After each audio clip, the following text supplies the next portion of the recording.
Сәлеметсіздер, мен есім Рашид Ролан, 11-ші сынып оқушысы. Алмалы ауылында орта мектеп гимназияның оқушысы болып есептелемін. Бүгінгі менің номинациям менің ашық университеттерім. Біз бұл номинацияны 2 пунктқа бөліп талқылайтын боламыз. Мектеп пен ата-ана арасындағы ынтымақтастық және де мектеп парламентінің жобалары. Бұл жобаның басты мақсаты балалардың білім дағдыландыру және де оларды жоғары деңгейге жеткізу.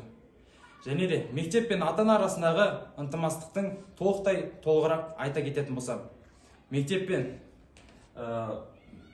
пен ата-ана арасындағы ынтымақтастықтың басты мәні ата-ана мен мектеп арасындағы ынтымақтастық баланың білім деңгейін дағдылауына, оның жоғары деңгейге жетіп, өзіне эмоционалды тұрғыда өте сенімді болуға әсерін тигізеді. Ата-ана мен мектеп арасындағы коммуникация деп тоқталып кететін болсақ, коммуникацияны біз былайша айтқанда жалпақ тілмен түсіндіретін болсақ, ата-аналар өзара жобаларды қарастыра отырып, хабарландыру арқылы немесе де әлеуметтік желілер арқылы белгілі бір мәселені талқылай отырады.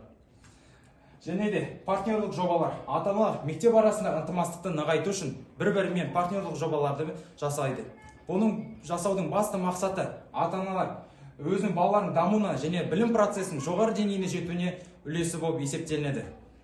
Және де мектеп парламентіне толықтай деп айта кететін болсақ, мектеп парламенті оқушылардың мәселелерін талқылайтын басты бөлім десек те болады. Бұл балалардың өзара сайлау арқылы шығарылған жобасы десек те болады. Парламенттің жетістіктері мен әсері. Мектеп парламенті олар өте ауқымды тақырыптарды қолға ала отырып, мақсаттарына жете білу. Оның басты мақсаты, оның нәтижесіне мектептің рухани және де атмосфералық тұрғыда балалар өздерін дамытады. Және де олар деген мектептің активті түрде жұмыс істеуіне үлкен әсерін тигізеді. Және де болашаққа жоспарлар. Келешекте мектеп парламенті өздерінің бастамаларын жаңа деңгейге жеткізбекші болып отыр. Және де оған біздің бастап бетіп қарайтын болсақ, олар өздерінің көшбасшылық дағдыларын дамыта отырып, олар деген мектепке деген үлкен үлесін қосуда. Жетінен қорытындылай келе, мектеп пен ынтымақтастық және де мектеп парламенті бұлар мектептегі басты жобаларды өздерінің қолдарына ала отырып, мектепті жаңа деңгейге шығаратынына мен нақ сенімдімін.